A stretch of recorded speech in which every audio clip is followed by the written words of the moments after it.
siguradong lahat ay excited na. Pero, take a deep breath and relax muna at manood ng The Working President. Ako po ang inyong lingkod, Julina Magdangal.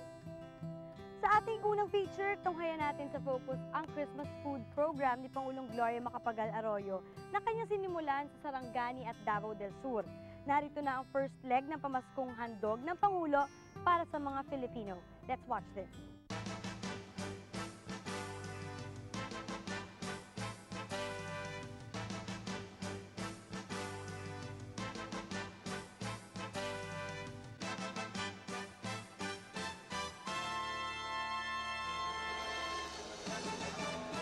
Sa pagpasok ng buwan ng Kapaskuhan ngayong Disyembre, sinimula ni Pangulong Gloria Macapagal Arroyo ang paghahatid ng maagang pamasko para sa mamamayan, partikular sa mga mahihirap nating kababayan.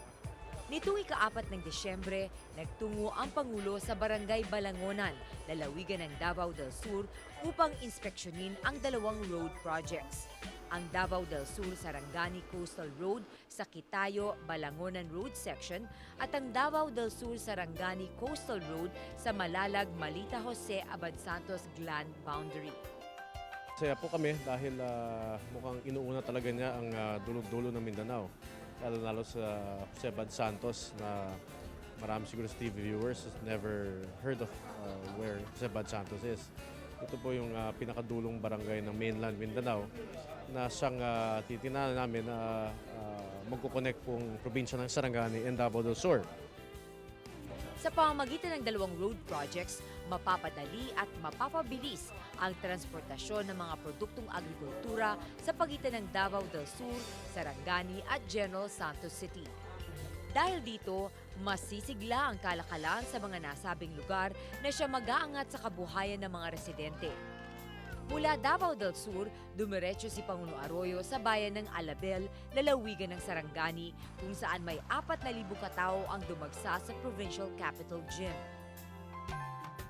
Masaya rin po kami na unang probinsyang napili ang Sarangani, na isa sa pinakadulong probinsya ng Mindanao, upang maging start ng kanyang pamaskong handog sa mga Pilipino. Pinili po natin ng mga indigents. Meron po tayong free clinic dito, gawa ng PAGCOR. Ibang hensya, mamigay rin po tayo ng mga 500 pesos sa lolo at lola po natin. And goods para po sa mga pamilya po dito sa Sarangani. Namahagi ang Pangulo ng Christmas food packs at iba't ibang programang pagkabuhayan tulad ng assorted vegetable seeds sa ilalim ng programang Gulayan sa Masa at farming equipment para sa mga magsasaka. Nagbigay din siya ng tig-500 pisong certificate sa senior citizens bilang bahagi ng programang Katas ng VAT, Pantawid Pamilyang Pilipino. Bukod pa sa mga ito, nauna na rin nagbigay ang Pangulo ng 10 milyong pisong livelihood assistance sa mga lugar sa Sarangani na sinalakay ng mga rebeldeng miyembro ng Moro Islamic Liberation Front.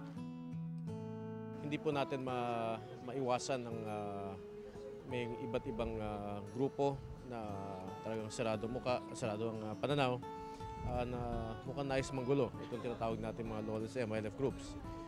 Subalit matatag po ang probinsya, ang kasamang kapulisan at militar sa pagbabantay sa pagbibigay ng seguridad sa bawat mamayan ng Sarangani.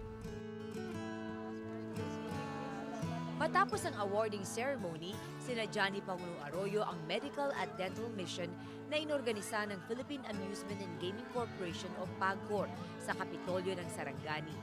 Umaga pa lamang, libo-libo katao ang nabigyan ng libreng gamot at serbisyo mula sa medical team ng Department of Health at ng provincial government. Inimbitan ko kayo sa pumunta sa Sarangani. Ang presidente pinili ang Sarangani na dulot-dulo ng Mindanao upang hindi lang magbigay ng pamasko sa mga tao po sa Sarangani, pero para magbigay ng pag-asa na makamit po natin ito na kapayapaan dito sa Mindanao dahil lahat tayo ay tumutulong, nagtatrabaho para sa kaunlaran ng bayan.